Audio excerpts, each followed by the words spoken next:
Hey guys, welcome to another episode of The Completionist, and as you see for this episode, I'm not alone. This is my best gaming friend Matt, and if you notice the surroundings around me, I'm not doing this episode at the computer room in my house. We're at Matt's apartment at the moment because we're going to do something a little different this episode. We're still completing games, but what we're going to do this time is we're doing something that is a particular passion of mine and also Matt's. And that is arcade gaming. Basically, arcades mean a greater part of our lives because we're pretty much kids of the 80s. We grew up during the time in which arcades were incredibly popular, but obviously in this current day and age, arcades don't really have the same nostalgia or purpose as what they used to. So basically, I'm going to let Matt explain to you what we're going to do today. Alright, so what I've done is I found quite a large torrent on the internet, of course, roughly about 8,000 arcade ROMs.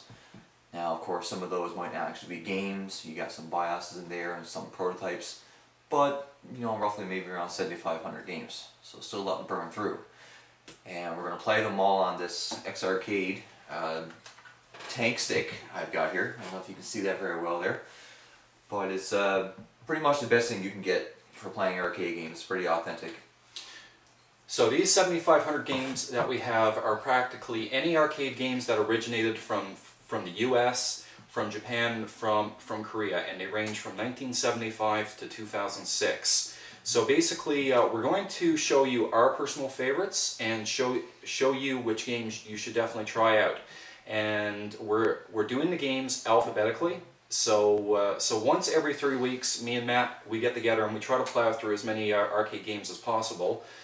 We apologize if we end up missing out some of your favorites, but these are some of our personal favorites. So we decided that we're going to do 5 games, and hopefully we're going to make this a continuing part of my channel.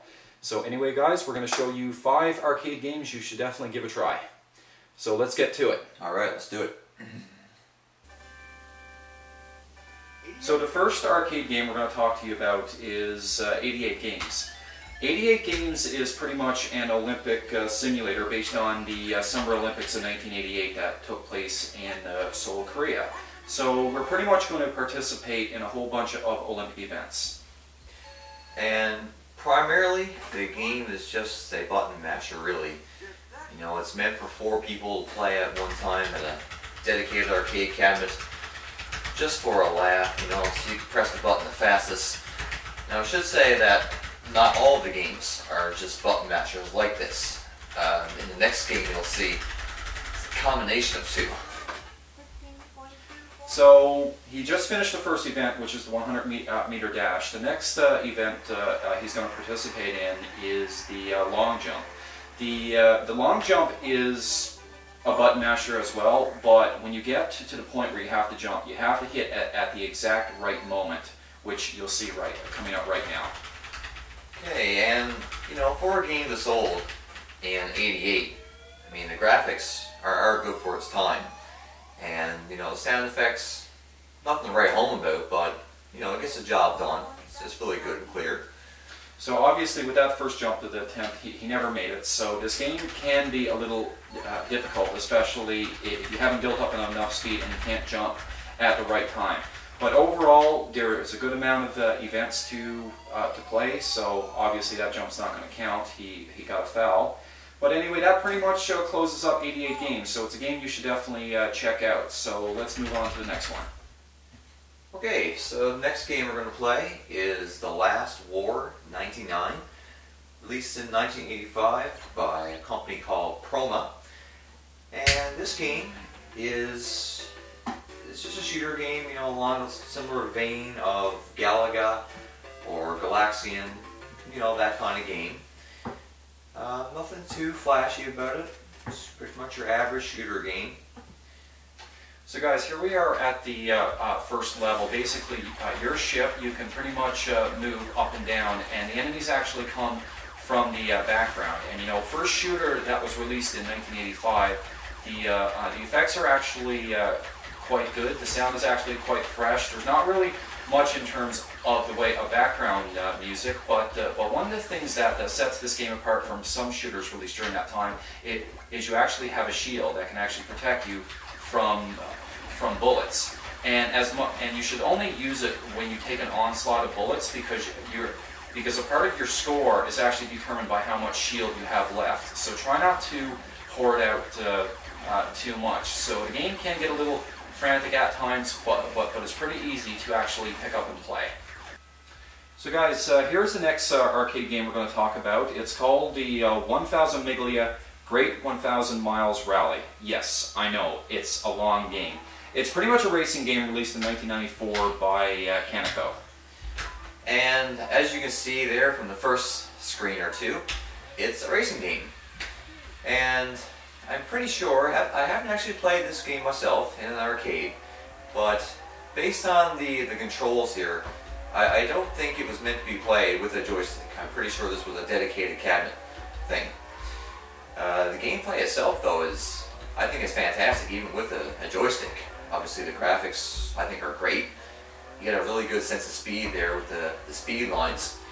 Sound effects are pretty good. Now, I'm not necessarily a fan of racing games, but one of the things I enjoyed about this game the most is that the controls are actually really tight. This game can actually be a little bit difficult because you cannot show any room for error since you're under a really tight time constraint. But it should be a racing game you should actually check out. Okay, next game up is 1942, released in 1984 by Capcom. And of course, you know, what kind of arcade gamers would we be without mentioning this game? It's a classic of the shoot-'em-up genre. It might not have been the father of the genre, of course, but nonetheless, it's still an awesome game. So guys, with this game, you know, it's pretty much standard shoot 'em up action. You're basically a jet, and you have just plenty of targets to shoot. It doesn't even come close to a bullet hell style game. And even though the game does show its age, it's still just as fun now as what it is.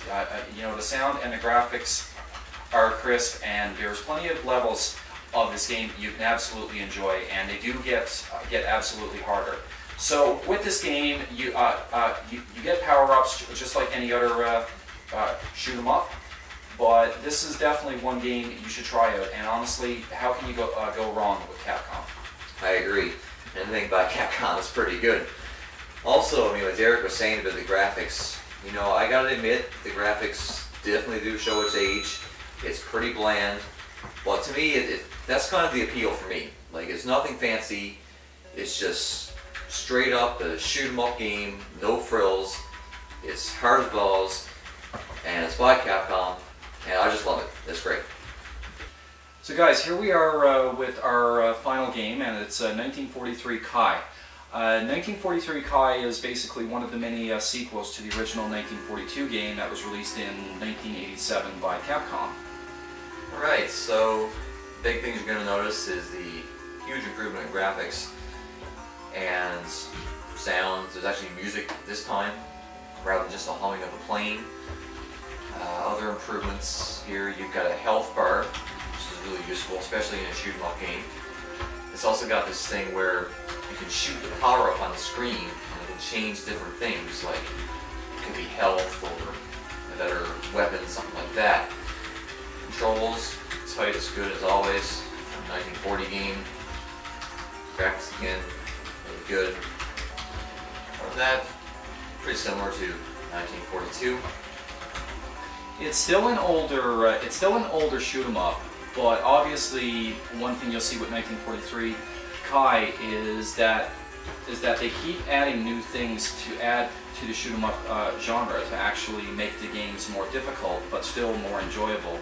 And 1943 Kai is a perfect example of that. So if you're a fan of old school shoot 'em ups, you should definitely check this one out. So guys, there we have it. Those are 5 arcade games you should definitely check out, and we'll definitely have many more to show you once every couple of weeks. So give these 5 arcade games a try, and we hope that you can enjoy them as much as what me and Matt have. Yeah, it's been a great time today, hanging out with the completionists here, playing a bunch of old arcade games. But even though they're old, of course, they're still awesome. and I'm looking forward to doing this every few weeks and having a laugh. So anyway, guys, that takes care of another episode of The Completionist. I would like to keep the arcade sessions in because obviously arcade gaming played a very important part of my life, and actually a lot of these arcade games I never even played to begin with, so it's kind of a good way of actually enjoying arcade gaming while staying at home.